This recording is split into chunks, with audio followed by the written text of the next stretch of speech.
era una iglesia pentecostal. Para aquellos que no tienen mucha información acerca de las creencias y prácticas de una iglesia pentecostal, déjenme explicarles algunas cosas. En primer lugar, el nombre pentecostal proviene de la fiesta judía que se celebraba 50 días después de la Pascua. De allí pente, que en griego significa 5, y en este caso 50. Era una fiesta en que se celebraban dos acontecimientos: los primeros frutos de la tierra y la entrega de la ley por mano de Moisés. En ese primer Pentecostés, después de la resurrección y ascensión de Jesús, Dios derramó de su Espíritu Santo sobre los discípulos, quienes hablaron en lenguas, es decir, en idiomas que no habían aprendido, y así predicaron el Evangelio del reino a todas las naciones. Los dones espectaculares del Espíritu Santo, como hablar en lenguas, profetizar, hacer sanidades, milagros, etcétera, fueron muy usados en el primer siglo de la iglesia, pero paulatinamente fueron decayendo. Aún así, en diferentes momentos de la historia de la iglesia surgieron por aquí, por allá, dones de lenguas, profecías y sanidades milagrosas. Pero algo extraordinario ocurrió en varias partes del mundo a principios del siglo XX, lo cual denominamos avivamientos espirituales, con manifestaciones espectaculares de esta misma índole: hablar en lenguas, profetizar, hacer milagros, discernir espíritus, echar fuera demonios, entre otras actividades.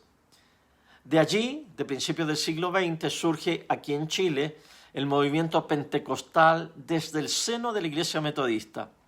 Todo el siglo XX estuvo marcado por estos fenómenos, y el crecimiento numérico de las iglesias pentecostales en el mundo fue espectacular.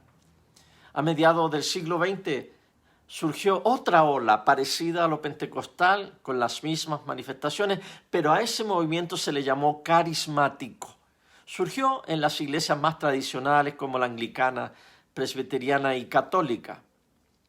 Mi experiencia en la iglesia pentecostal fue maravillosa, pero hubo algo que me preocupó en gran manera. Si bien es cierto, se creía en el Padre, en el Hijo y en el Espíritu Santo, las inclinaciones y las preferencias de lejos las ganaba el Espíritu Santo.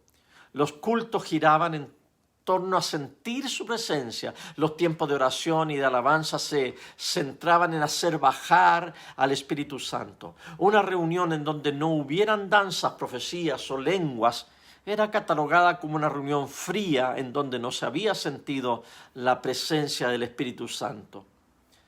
No es casualidad que hoy sirvamos a Dios en un movimiento de iglesias que creen en el mover del Espíritu Santo, pero jamás le pondríamos a nuestras iglesias el nombre de un fundador humano, o de un movimiento, o de algún énfasis particular. El nombre de nuestras iglesias siempre ensalzará a Cristo, y le llamaremos a nuestras asambleas Iglesia Cristiana, Iglesia de Cristo, Iglesia Discípulos de Cristo, o cualquier nombre que nos identifique con su esencia primordial, que es pertenecer a nuestro Señor Jesucristo. Y al Espíritu Santo lo amamos y le damos cabida, sabiendo que la única labor del Espíritu es llevarnos a Cristo. Jamás el Espíritu buscará alabanza para sí mismo. Como tímida paloma, se ruborizará cuando le damos más importancia a Él que a aquel a quien Él nos vino a revelar, al Hijo de Dios, al Rey de Reyes y Señor de Señores. ¿Y de dónde saco yo todas estas conclusiones? Del Evangelio de esta semana, en donde Jesús nos dice: Él me glorificará porque tomará de lo mío y se lo hará saber. Amén.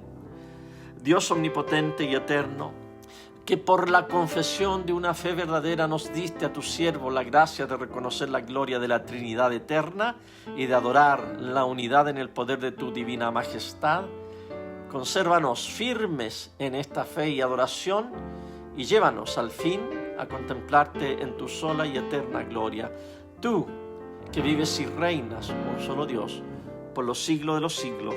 Amén.